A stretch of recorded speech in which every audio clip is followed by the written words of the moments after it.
Oh my god, are you an alien? Okay, you're an alien. Do you want something to eat? Eat? Eat? Oh, you don't want that. Look what it did to me. Okay, I'll get you some McDonald's. But first you gotta tell me where your family is, little dude. Where are you from? Oh no, please, why? Why does it have to be Mac and Me? Arguably, one of the worst movies ever made.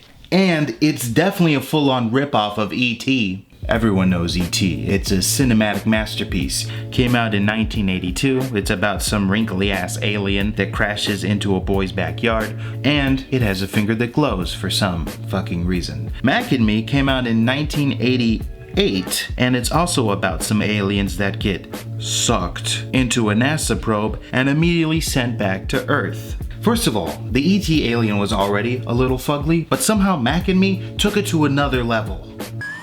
Look at that. Why are they so wiggly? It looks like, you know when like old people get like fat accumulated on their face? But just to add flames to their nightmare fuel, they keep doing shots like this.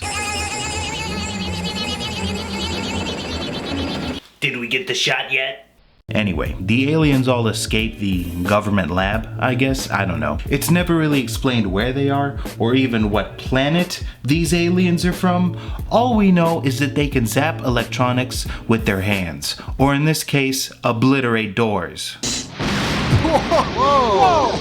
So the separated aliens end up in the desert, where they wiggle around for a bit, just to let you know that they're dying, even though their home planet is a desert. But I guess they don't have enough coke seeping out of the ground to drink. Yes, these aliens only drink coke. And while they're all suffering, the little alien is living it up in this handicapped boy's home and getting all the coke he wants. First of all, if there was an alien hiding in your home, or especially in your car on a road trip across the country, how long do you think it would take you to figure out? A few hours? Maybe even a couple of minutes? It takes these guys days to figure out there is an alien full on creeping on them right behind their backs. Want some lunch? She came from the same direction as the alien, I want to point out. How does he not see that alien behind him? They don't even find him after he spent all night turning their home into a Bass Pro Shop because the mom thinks that her son, who's in a wheelchair, did it. And she's so mad at him that she just goes back to bed. I'm going back to bed. I need to sleep. And while she's asleep, her son decides to wander onto the edge of their steep as shit canyon, all alone, wheelchair and all. And of course, we all know what comes next.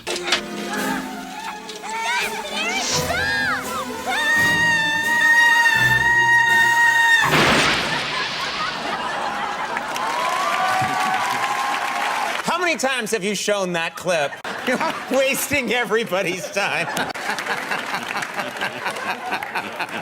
It's only now, 30 minutes into the movie, that the kid sees the alien for the first time. And after all that crazy shit, the adults think that the kid is seeing things and has Schizophrenia. Schizo what? So like any responsible adult, they sedate him. I'm gonna give you this mild sedative. It's called heroin. Then this girl, who I think lives in a teepee on the other side of the street, starts hanging out all the time with the kid. Because every movie needs a love interest. So she's going to probably start dating him, and then her older sister is probably going to start dating his older brother. That's just asking for trouble. And their mom is going to remain single and lonely forever. So now that they're in cahoots together, they try and capture the alien Ghostbusters style. And it almost works until she starts flying around the room at speeds fast enough to break every bone in her body.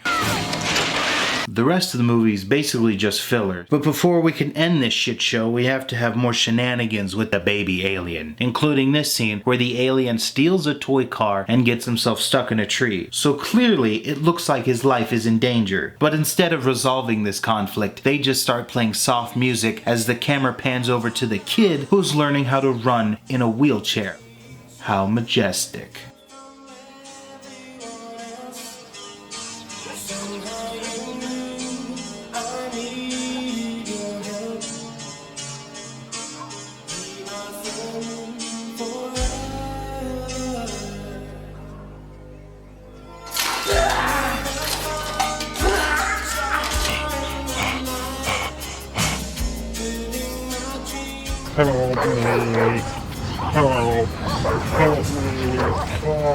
Anyway, it's never explained how the alien got out of the tree. I guess he just used fucking magic to bring himself back to the kid's home so he could drink some more Coke. It's right about now that the movie takes a break from this pointless plot of aliens stuck on Earth to have a full-on McDonald's commercial. First, we see the family getting ready to go to McDonald's, and the kid brings the alien with him, even though he knows the government is after it. It's here. This is 100 X-ray. They can have such a better villain name. This is Knuckles. I found the alien. This is Skull Crusher.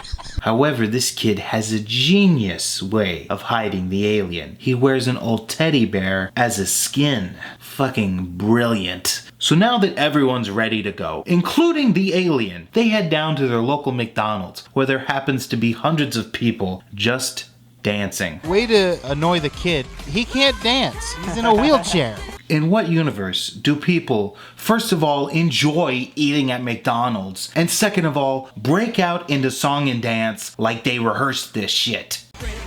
Excuse me, could you guys give me some space? I'm trying to make poor choices here. I also find it hilarious that while this full-on 5 minutes of McDonald's dance scene goes on, the bad guys walk into the restaurant at least 3 times and just stand there forever so that the McDonald's ad can finish and we can go back to the boring plot of this movie that nobody cares about. But when it's finally time for their cue, they start chasing the kid in the wheelchair and they chase him into the street where he almost dies, and then into a Sears product placement until the older brother uses some serious core strength to rescue them. Then they just magically figure out where the rest of the alien family are and leave to save them. And when they first see them, they look fucking dead. They're not really moving and they just look really dead. But all they need to be resuscitated is some goddamn Coke.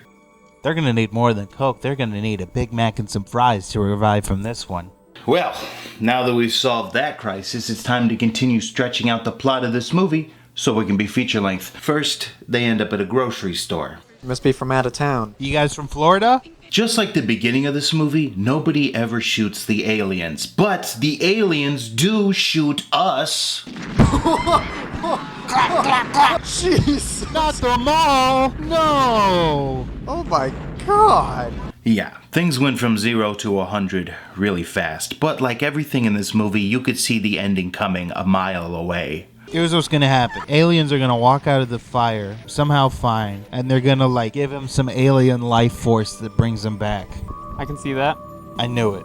Look at the girl. She's like tapping into her native gods. So that was easy to see coming. But what I didn't see coming was the next scene where the aliens get sworn in as American citizens. Guys, you can't make this shit up. They become citizens before hopping into a pink Cadillac and driving away into the sunset, then hinted a sequel that never came to light. You know, the whole point of this channel is to show you guys bad movies so you don't have to waste your time watching it. And this movie is no exception. This movie was barely made to be entertaining. It was made to sell you Coke, McDonald's, Skittles, and for some reason Sears is in the mix too. And the weirdos behind this movie decided to take E.T. and wring him out like a fucking sponge to draw in that late 80s crowd in what can only be described as an attempt at mass hypnosis to go get you to buy a Big Mac with a side of Coke after the movie. And what really blows my mind is that this movie didn't start as a McDonald's commercial, even though that's clearly what it turned into. I mean, the name of the alien is Mac, which apparently stands for Mysterious Alien Creature. How convenient. I wonder who came up with that. Probably the producer of this movie, R.J. Lewis. He wanted to suckle on Spielberg's nipples and change just a few things so you can't call it plagiarism. But before he even had a script, he went looking for funding and eventually found that funding from Golden State Food Services, which apparently is the main food distributor for McDonald's. But GSF doesn't own any of the image rights to the McDonald's brand, which is why RJ spent years convincing McDonald's to let him use their likeness in his film. And apparently one of the conditions of the contract they signed was to not use Ronald McDonald in the movie. So I'm assuming McDonald's was very pleased with the final cut of this film. Probably why we never got that sequel we were all so excited for. And the fact that this movie didn't even make half of its budget back in the box office. I mean, this movie is just a mistake on all levels. Oh man, see, I told you, that stuff is bad for you. Look, it got you all sick.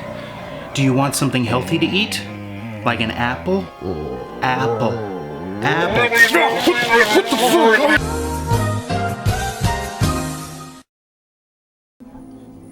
She won't hurt you. What if the males just had like a massive dick?